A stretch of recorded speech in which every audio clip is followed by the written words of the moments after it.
그런즉 우리가 무슨 말을 하리요? 은혜를 더하게 하려고 죄에 거하겠느냐? 그럴 수 없느니라. 죄에 대하여 죽은 우리가 어찌 그 가운데 더 살리요? 무릇 그리스도 예수와 합하여 세례를 받은 우리는 그의 죽으심과 합하여 세례를 받은 줄을 알지 못하느냐? 그러므로 우리가 그의 죽으심과 합하여 세례를 받음으로 그와 함께 장사되었나니 이는 아버지의 영광으로 말미암아 그리스도를 죽은 자 가운데서 살리신 것 같이 우리로 또한 새 생명 가운데서 행하게 하려 함이라. 만일 우리가 그의 죽으심과 같은 모양으로 연합한 자가 되었으면 또한 그의 부활과 같은 모양으로 연합한 자도 되리라. 우리가 알거니와 우리의 옛 사람이 예수와 함께 십자가에 못 박힌 것은 죄의 몸이 죽어 다시는 우리가 죄에게 종노릇하지 아니하려 함이니 이는 죽은 자가 죄에서 벗어나 의롭다 하심을 얻었습니다. 만일 우리가 그리스도와 함께 죽었으면 또한 그와 함께 살 줄을 믿노니 이는 그리스도께서 죽은 자 가운데서 살아나셨음에 다시 죽지 아니하시고 사망이 다시 그를 주장하지 못할 줄을 알미로라. 그가 죽으심은 죄에 대하여 단번에 죽으심이요 그가 살아계심은 하나님께 대하여 살아계심이니 이와 같이 너희도 너희 자신을 죄에 대하여는 죽은 자요 그리스도 예수 안에서 하나님께 대하여는 살아있는 자로 여길지어다. 사랑이 많으신 하나님 감사합니다.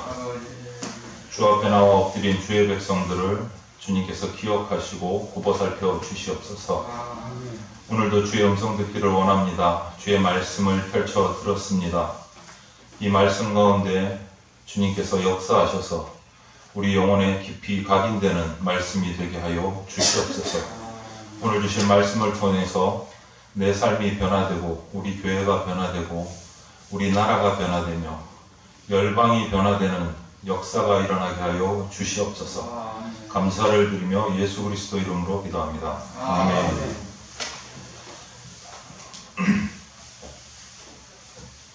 로마서 말씀을 우리가 같이 읽었습니다. 제목을 주어를 보시면 아시겠지만 먼저 죽으라 라고 되어 있어요.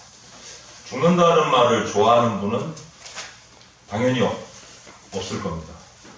그런데 먼저 죽으라, 그냥 나중에 죽는 것도 아니고 먼저 죽으라 하고 말씀을 하세요. 우리 한국 교회 초대 역사의 유명한 인물들 중에 보면 김익두 목사님이라는 분이 계세요. 한 번씩 들어보셨을지 모르겠는데 김익두 목사님의 목회자가 되기 전에 직업 하는 일은 이거였습니다. 주먹. 깡패였어요. 깡패였어요. 주먹으로 그 지역을 완전히 장악을 했던 두목이었습니다. 두목. 보스였어요. 보스. 그런데 역사 속에서 남아있는 이 김익두 목사님의 그 예화들, 에피소드들을 보면 이런 이야기가 있어요.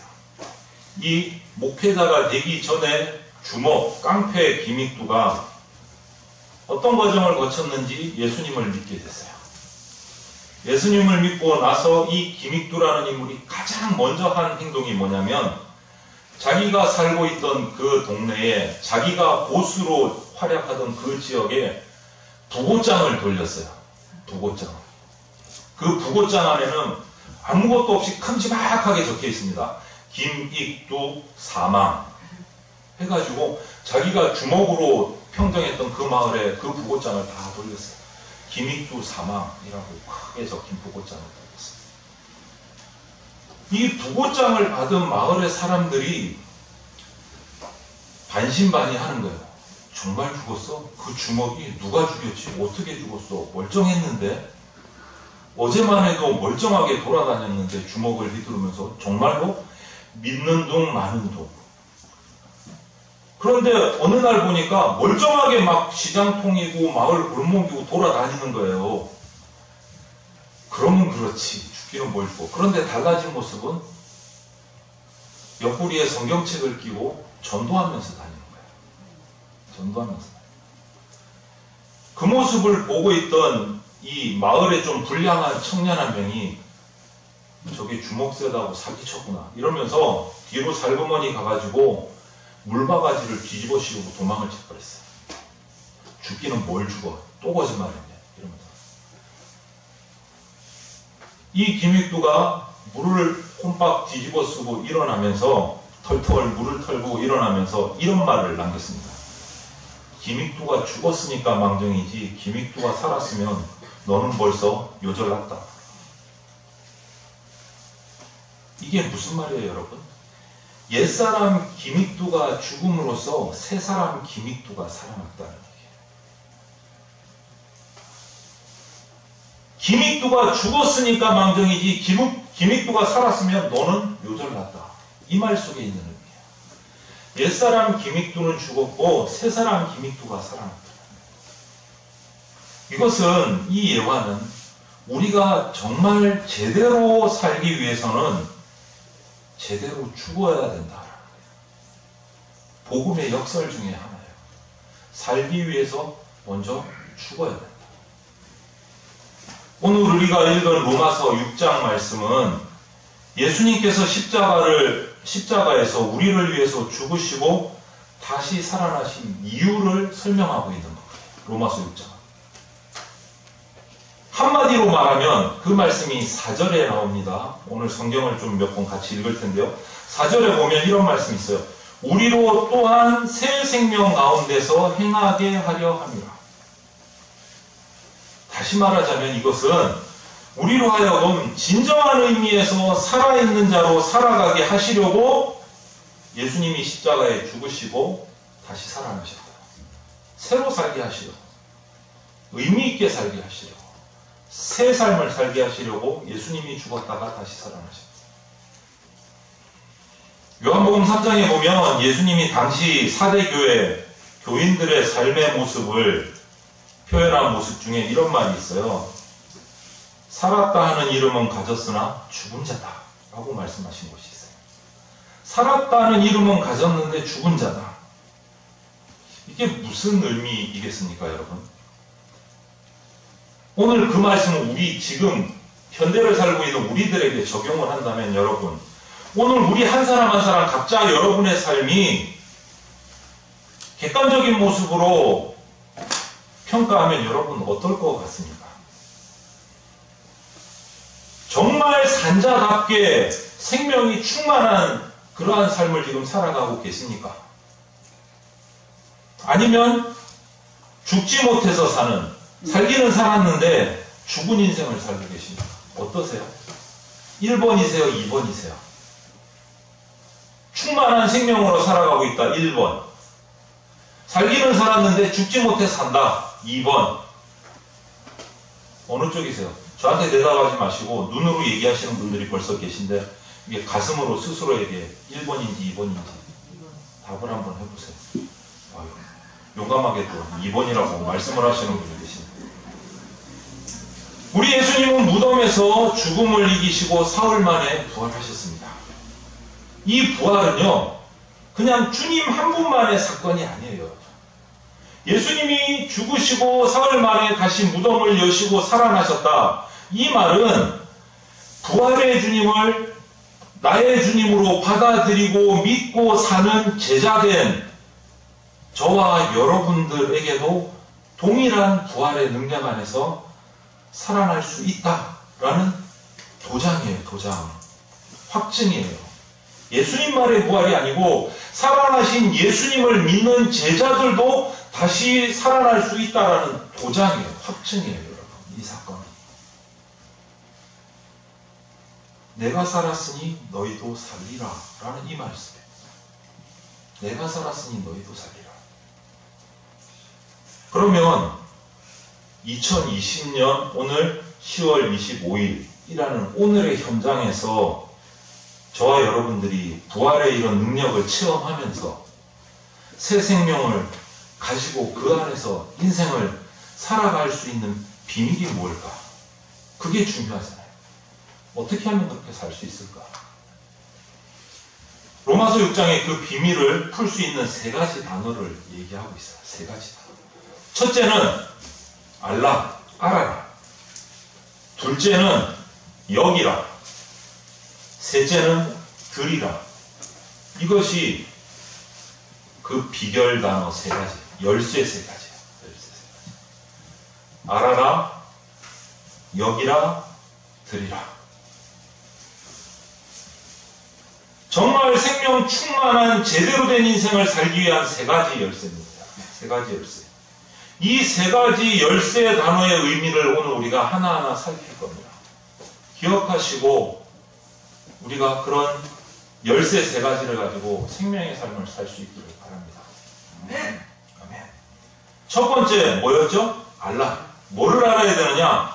내가 이미 죽었다는 사실을 알아라. 내가 이미 죽었다는 사실을 알아라.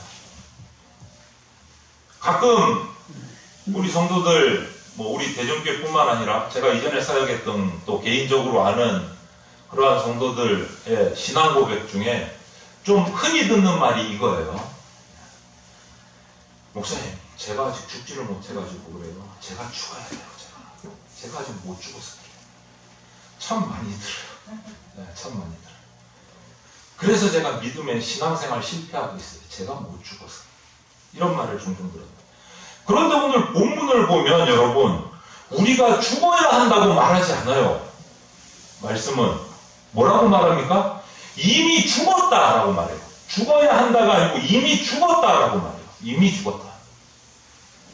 오늘 2절 말씀을 보시면 죄에 대하여 죽은 우리가 라고 말이 나와요. 죽어야 된다가 아니고 죄에 대해서 이미 죽었다는 거예요. 죄에 대하여 죽은 우리가, 죽어야 할 우리가가 아니고 죽은 우리가 이미 죽었어요, 여러분. 그리고 3절에 이어서 그것을 알아야 한다라고 말해요. 3절 말씀 볼까요? 무릇부터 시작. 무릇 그리스도 예수와 합하여 세례를 받은 우리는 그와 그의 죽으심과 합하여 세례를 받은 줄을 알지 못하느냐. 세례를 받아야 될 것이다가 아니고 세례를 받은 줄 너희가 아직도 모르냐라고 던져요. 이 말은 뭐예요? 세례 벌써 받았다. 이 세례라는 말을 영어 성경을 찾아보면 바티즘 이렇게 기록하고 있는데요. 이 단어를 현실 우리가 지금 오늘날 쓰는 단어로 번역을 하자면 이거예요. 동일시된다. 좀 편한 말로 하면 연합하다 이런 뜻이에요. 연합하다. 세례라는 말을 한글로 번역하면 연합하다. 연합하다. 여러분 금방 읽은 그 3절 세례를 받은 줄 알지 못하느냐에 이어서 4절과 5절을 같이 한번 계속 읽어보겠습니다. 그러므로 우리가 그의 죽으심과 합하여 세례를 받음으로 그와 함께 장사되었나니 이는 아버지의 영광으로 말미암아 그리스도를 죽은 자 가운데서 살리심과 같이 우리로 또한 생명 가운데서 행하게 하려 함이라. 만일 우리가 그의 죽으심과 같은 모양으로 연합한 자가 되었으면 또한 그의 부활과 같은 모양으로 연합한 자도 되리라. 성경이 뭐라고 증거합니까, 여러분? 예수님께서 죽으셨을 때 우리도 동일하게 같이 죽었다. 같이 죽었다. 이게 사실이지 않습니까? 예수님께서 우리를 위해서 우리가 달려야 될 그 자리, 십자가의 자리에 대신 달려서 죽으신 것이라면 예수님의 그 십자가의 죽으심은 그분을 믿는 우리의 죽음이에요. 예수님이 달리신 십자가에 내가 달려 죽어야 되는데 예수님이 대신 죽으셨으면 예수님이 거기서 죽는 순간 나도 죽은 거예요. 나도 죽은 거예요. 동일한 거예요. 동일한 거예요. 그걸 떼어놓고 따로따로 예수님은 날 대신해서 죽고 나는 살았어 이히히 그게 아니란 말이에요.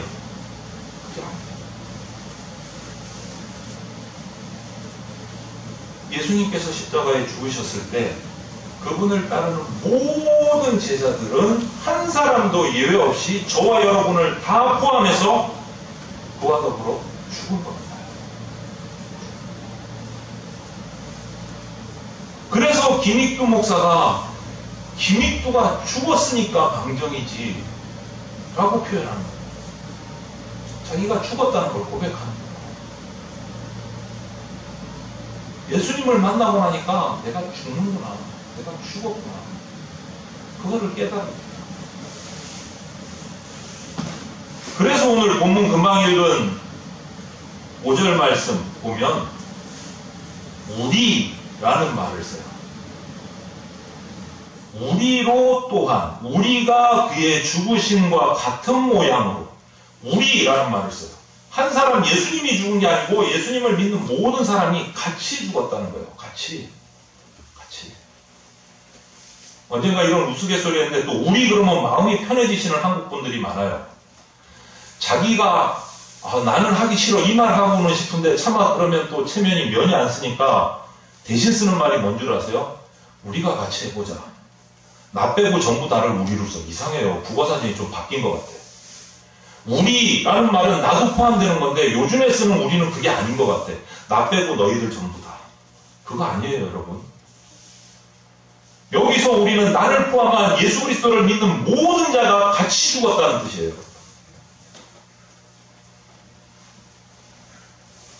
2절 말씀에 이렇습니다. 그럴 수 없느니라 죄에 대하여 죽은 우리가 어찌 그 가운데 더 살리오?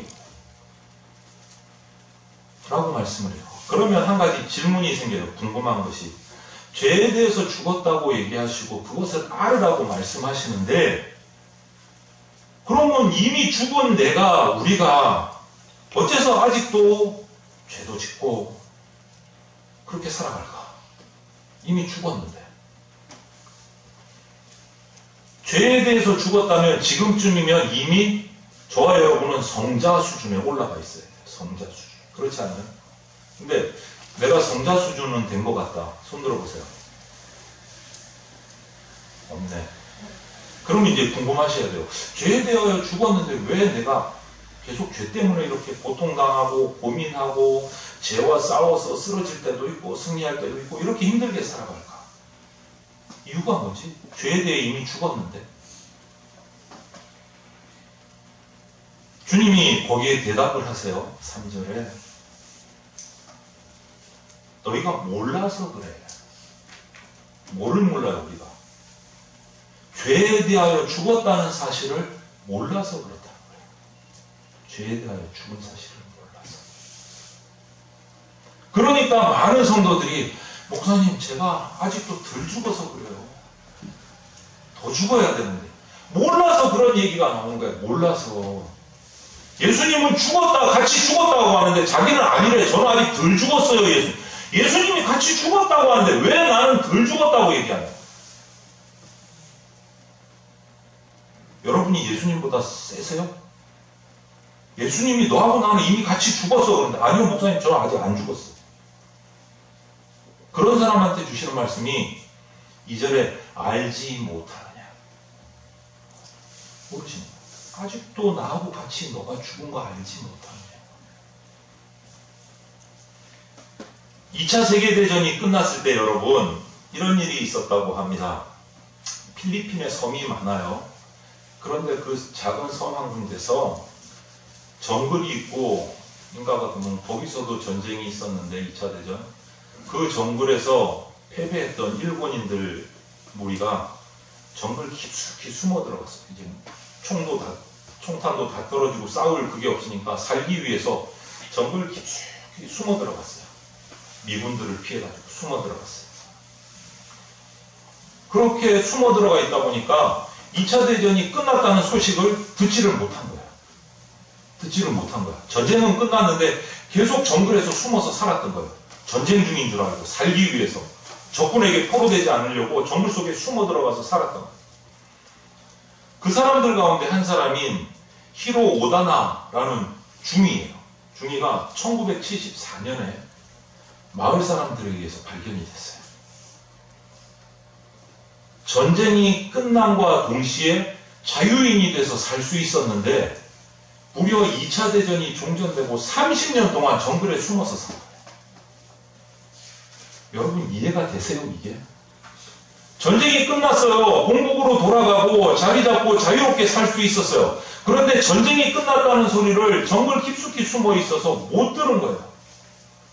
그리고 전쟁이 끝나고 나서 30년을 전쟁 중인 줄 알고 그 정글 속에 숨어서 꼼짝 않고 살았어요. 왜 그랬어요, 여러분? 이유가 뭡니까?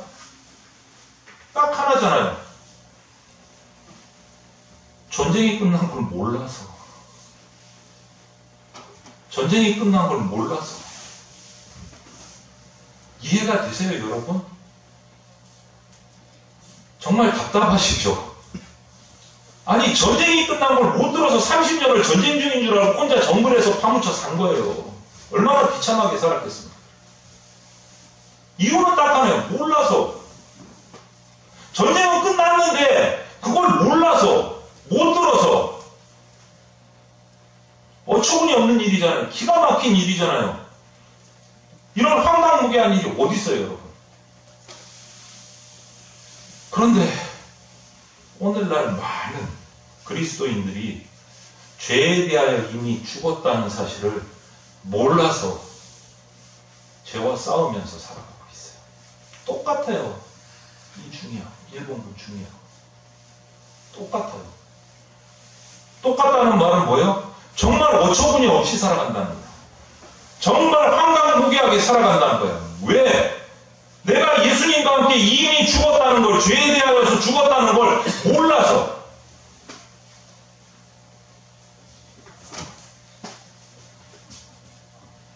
또 예수님이 다시 사셨을 때 우리도 다시 살아나는 걸로 이제 더 이상 죄와 사망에 얽매여서 살 필요가 없. 여러분 6절의 선언을 같이 한번 읽어보겠습니다. 로마서 6장 6절. 우리가 알거니와 우리의 옛사람이 예수와 함께 십자가에 못 박힌 것은 죄의 몸이 죽어 다시는 우리가 죄에게 종노릇하지 아니하려 함이니. 죄에 대하여 이미 죽은 사실을 여러분 분명히 알아야 돼요. 분명히. 모르면 이 일본군 중이처럼 전쟁이 끝나고 30년을 불안에 공포에 떨면서 사는 거예요. 죄에 대하여 예수와 함께 이미 죽었다는 것을 우리가 확신하지 못하면, 모르면 죄의 공포에 헤매면서 살아가는 거예요. 지금도 저와 여러분이 아셔야 돼요. 아셔야 돼요.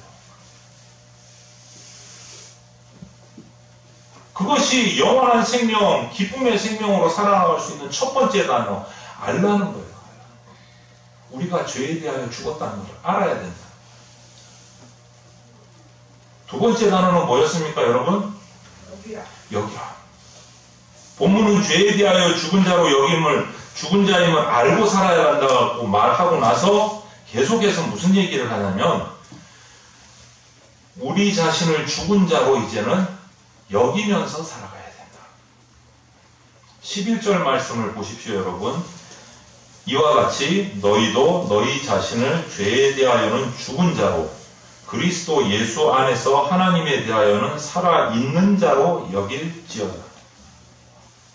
이 말씀에서 여긴다, 여기다, 이 말은요, 전문 용어예요, 여러분. 여긴다는 말이 통계, 회계, 이 학문에서 쓰는 전문 용어예요. 여기다. 그 말을 풀어서 다른 말로 하면 계산한다 라는 뜻이 그 속에 있어요. 계산한다. 그러니까 통계학이나 회계학 쪽에서 쓰는 말이에요. 여기다. 계산한다. 여러분, 계산은 어떻게 두리뭉실하면 돼요? 정확해야 돼요. 계산은 명확해야 돼요. 대충 하시면 안 돼요. 계산은 또 추측을 가지고 계산하면 안 돼요. 아, 그거 100원일 거야. 그거 아마 1000원일 거야. 그럼 100원 더하기 1000원은 1100원일 거야. 이렇게 되면 정확한 계산 맞아요, 여러분? 계산은 추측이 아니에요. 사실을 근거로 하셔야 정확해요. 계산은 명확해야 되고 사실을 근거로 계산하셔야 돼요. 대충 하시면 안 돼요. 그런데 우리 성도들도 마음이 좋아서 은혜 받은 분들은, 야, 교회에서 뭐 그렇게 빡빡하게 그래. 은혜로 봐, 은혜로. 그건 은혜가 안 돼요. 명확한 게 은혜가 돼요. 명확한 게. 사실을 사실대로 인지하고 살라는 말이에요. 우리가 죄에 대하여서 죽었다는 것은 사실이에요. 영적인 사실이에요.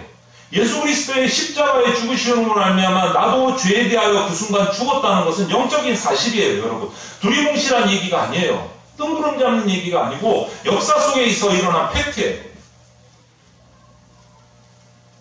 그 사실을 사실대로 인식하고 의식하고 내 생활 속에서 기억하면서 살아야 된다는 거예요. 여기라라는 말. 명확하다는 거예요.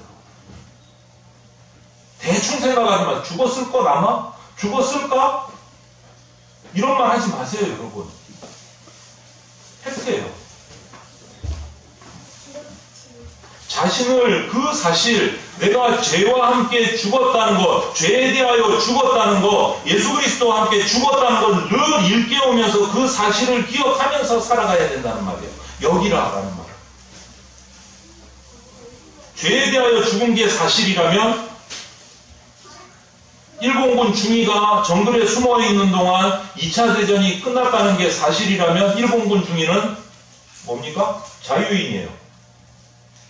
예수 그리스도로 말미암아 죄에 대하여 내가 죽었다는 게 역사적인 사실이라면 나는 죄에 대하여, 저와 여러분은 죄에 대하여 자유인이에요. 팩트예요. 사실이에요. 그것을 알고 여기면서 생활하면서 의식하면서 살아가시는 거예요.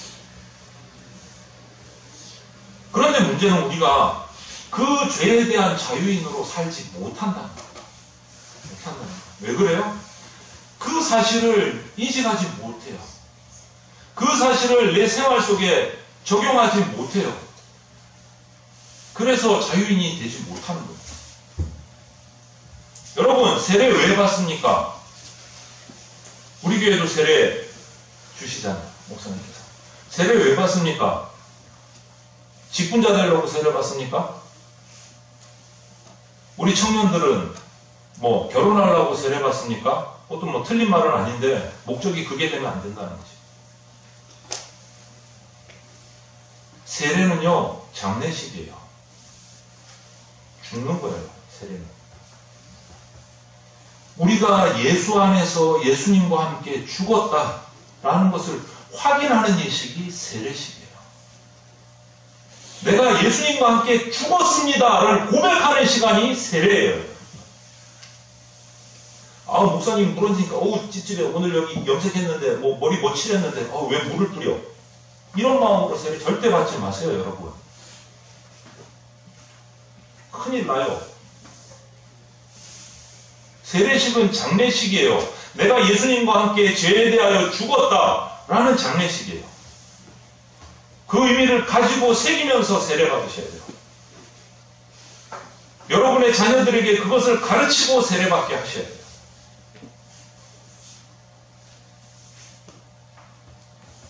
원래 침례교 쪽은 그것을 체험하게 하려고 약식으로 하지 않고 제대로 물속에 잠기게 해요. 세례식을 거두면. 옷을 갈아입고 몸 전체가 물속에 들어가요. 물에 들어가면 물이 어떻게 돼요?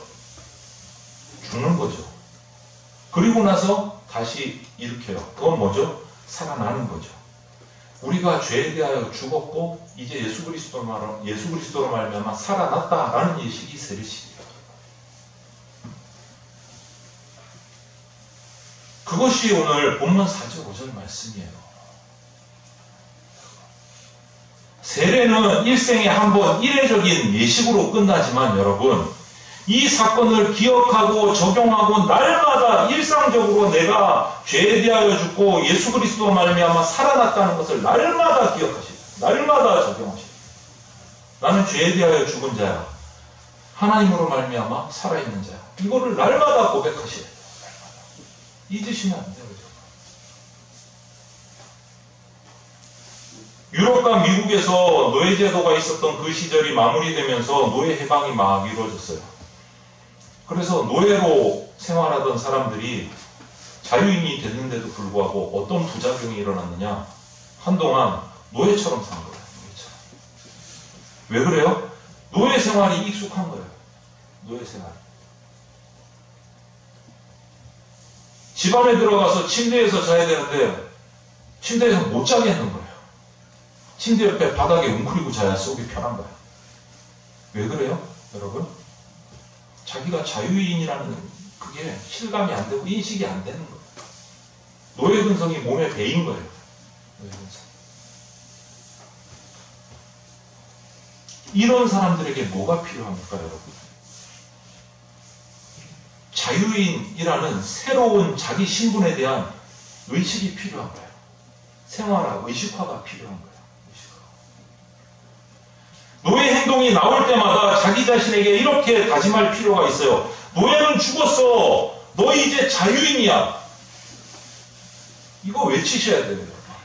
나 죄에 대해서 죽었어. 하나님 앞에서 나는 자유인이야. 죄에 대해서 난 자유한 사람이야. 죄에 끌려다닐 필요 없어. 이 고백을 날마다 하셔야 돼요, 여러분. 날마다 하셔야 돼요. 그게 여기는 거예요, 여러분. 죄에 대하여 죽었다라는 것을 죽은 자로 여기는 거예요. 그래서 사도 바울은 성경에 이런 말씀 하잖아요. 자기 경험, 이런 경험, 죄에 막 휘둘려서 고생했던 경험들을 생각하면서 예수님을 만난 이후에 내가 날마다 죽노라. 날마다 죽노라. 뭐에 대해서 죽는 거예요, 여러분? 죄에 대해서 내가 날마다 죽노라. 저와 여러분들은 이미 죽은 사람들입니다. 기분이 좀 안 좋으세요? 죽었다고 하니까? 이 죄에 대하여 죽었다는 사실을 매 순간 확인하셔야 돼요. 매 순간. 죄에 대해서 죽었다는 것을 날마다 인식하셔야 돼요. 죄의 충동이 나를 유혹하고 괴롭힐 때마다 이 사실을 날마다 기억하셔야 돼요. 나는 죄에 대해서 죽은 자다. 나는 죄에 대해서 죽은 자다. 죽은 사람은 유혹받습니까? 안 받습니까? 시체가 여러분 유혹받는 거 봤어요? 안 받아요. 죄에 대해서 죽은 자는요, 죄의 유혹을 받지 않습니다. 받고 싶어도 받을 수가 없습니다. 죽은 사람은 욕심 냅니까? 안 냅니까? 낼 수가 없습니다. 죽은 사람은 분노합니까? 안 합니까? 분노할 수가 없습니다. 그래도 죄에 대해서 내 마음에 고개를 바짝 드는 모습이 내 속에 보이거들라. 여러분 소리치십시오. 자기에게 가슴을 치든 머리를 쥐어박든 하시면서 그런 죄에 대한 유혹에 고개가 바짝 들리려고 폼을 잡거든. 여러분 가슴을 치고 머리를 쥐어박으면서 넌 죽었다.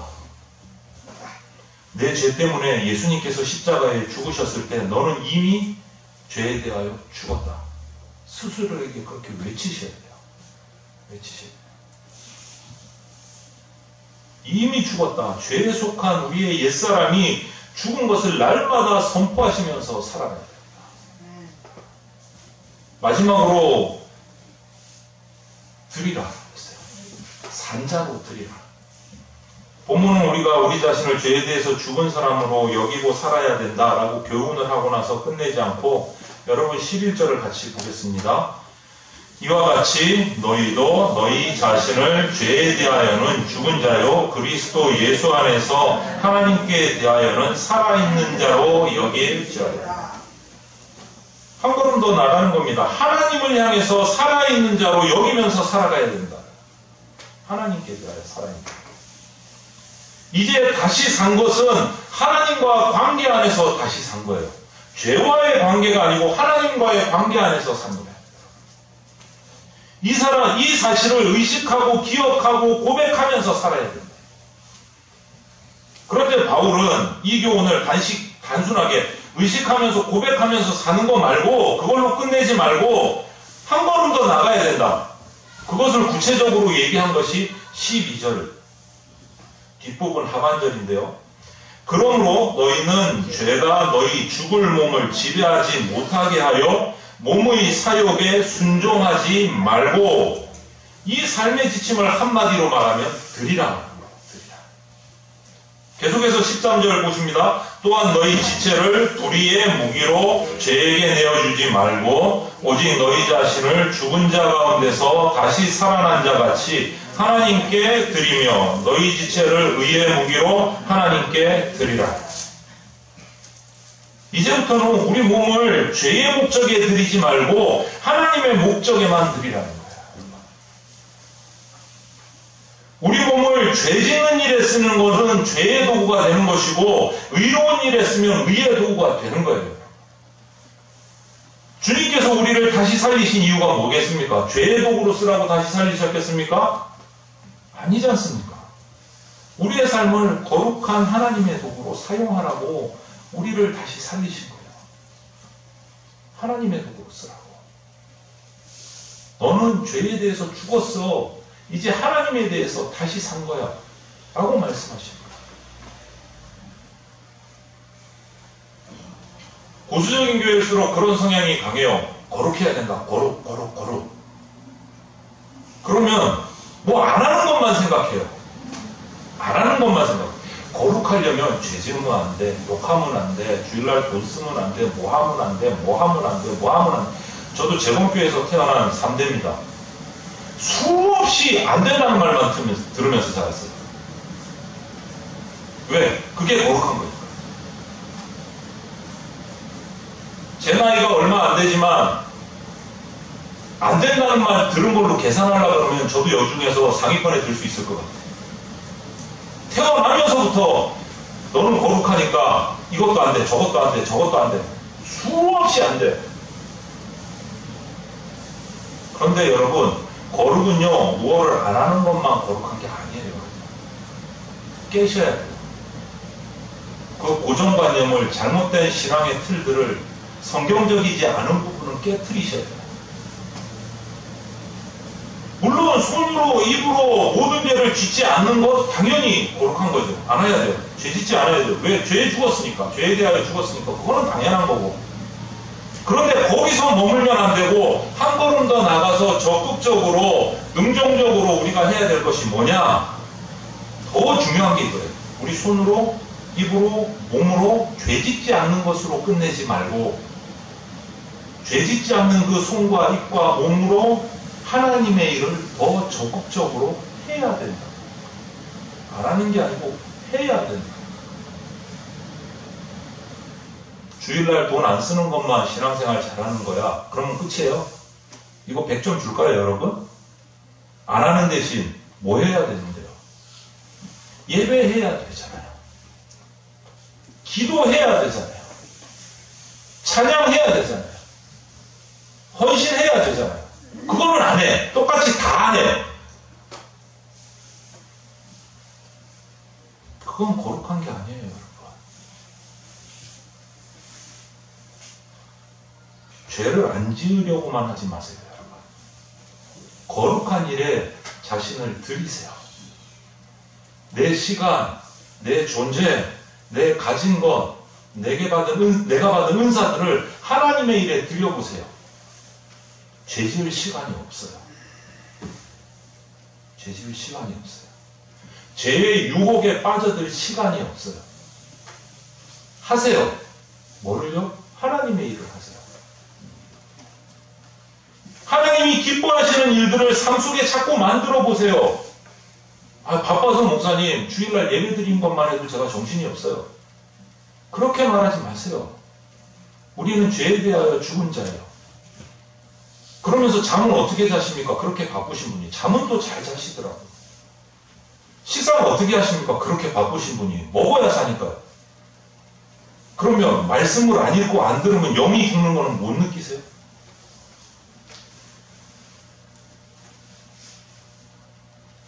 하나님이 기뻐하시는 일을 해보세요, 여러분. 전도 해보세요. 찬양 해보세요. 기도 해보세요. 봉사 해보세요. 나를 내어주고 이웃을 섬겨보세요. 그때 세상이 주지 못하는 하늘의 기쁨을 누릴 수가 있습니다, 여러분. 네. 새 인생을 살게 되는 거예요, 그 순간. 새 생명을 살게 되는 거예요, 여러분. 그것이 바로 주님께서 저와 여러분들을 위해서 대신 죽으시고 살아나신 이유입니다.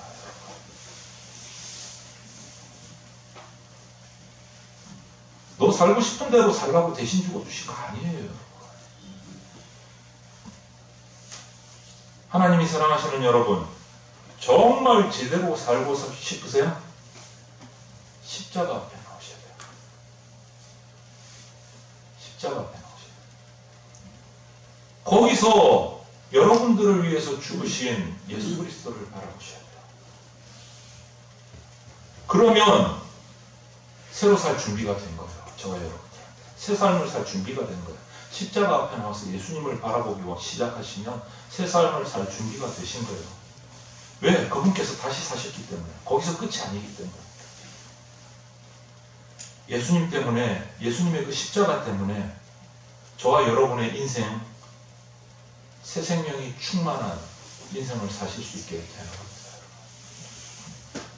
그렇게 되기 위해서 먼저 죽으셔야 됩니다. 누구와 함께? 예수 그리스도와 함께 먼저 죽으셔야 됩니다. 그러면 예수 그리스도와 함께 영원한 생명의 축복을 누리게 되시는 겁니다.